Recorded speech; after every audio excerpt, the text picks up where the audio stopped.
Being at home 24/7 is leading people to a lot of problems. It is easy to fall into bad habits, give up on your diet, and spend 10 hours on Instagram, or on Netflix, or on YouTube, or on Facebook, or in bed. Well, you get my point. I have totally stopped with some of my good habits over the past few weeks. I used to blame lack of time for not investing more time into personal projects such as this YouTube video. But it took me over 20 days at home to finally get started with it. Obviously, the problem was not lack of time, and fortunately, I was able to overcome it, and I want to share some of the steps in this video for you today. I'm aware that a lot of people are struggling with the same thing, and part of that is due to my Instagram page, which if you're not following yet, I'll leave the link in the description so you can go check it out.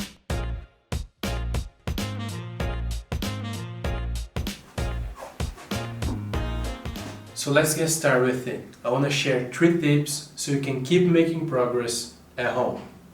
There are 2 main problems that being at home all day might be compromising your habits. The first one is lacking clarity. You depend on feeling like doing something for doing your tasks.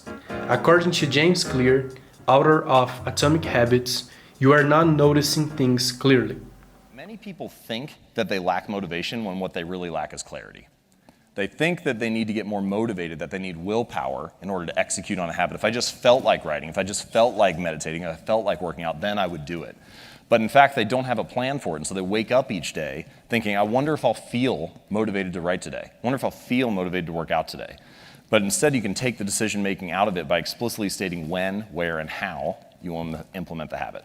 It sounds easy to say, let's just start a plan, let's write down exactly what you should do, and then maybe you'll follow through on it. But of course, we all know that there are challenges that arise. It's not quite that easy. So here's a little strategy that I like to use to make sure you can come up with a better plan of action, and it's called a failure pre-mortem. So the way that it works is you think about the habit, the project, the goal, whatever the most important thing is that you want to work on, and then I want you to imagine, fast forward 6 months from now, and you failed.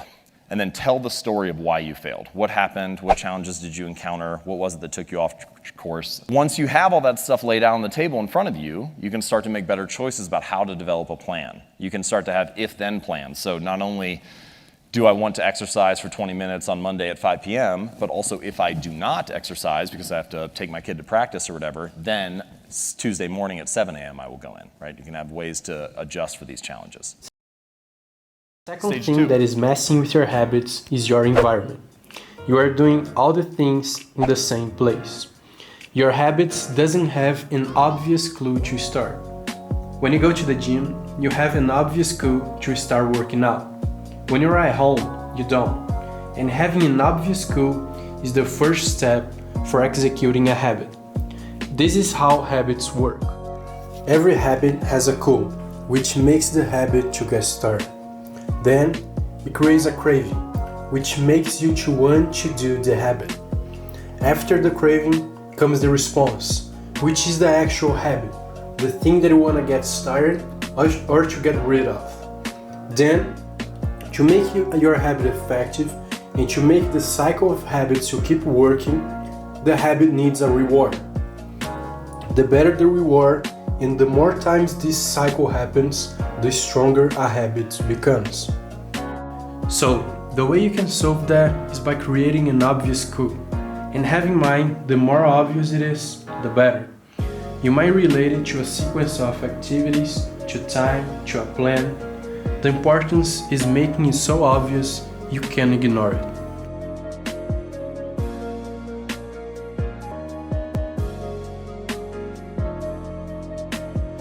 One of the big characteristics of human beings is adaptation, and sometimes that can be bad.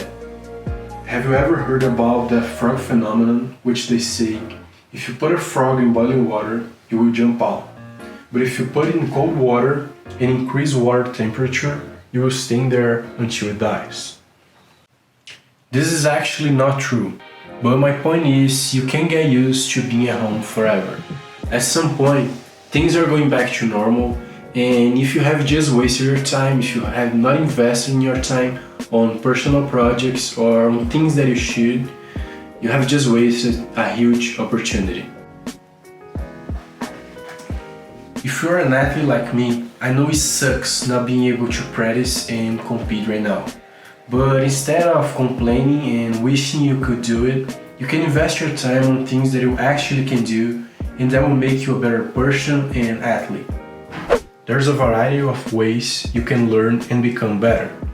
Watch your own videos playing, analyze old games, read books, talk to people who understand about it, listen to podcasts, look for things on YouTube, and if you want to improve your mental side on sports, check the Winner Mindset Blueprint. It's a book I created with a lot of exercises for improving your confidence, decision making, making better habits, setting goals, being calmer under pressure, and much more. Last week, I have decreased its price from $49 to $24, and 40% of all sales are going to the Coronavirus Relief Fund. I highly recommend you to go check it out. The link is in the description of this video. Alright guys, that's it for today's video. I hope you all enjoyed this new video style. Don't forget to leave your opinion in the comments, to share this video with your friends, and I see you next video.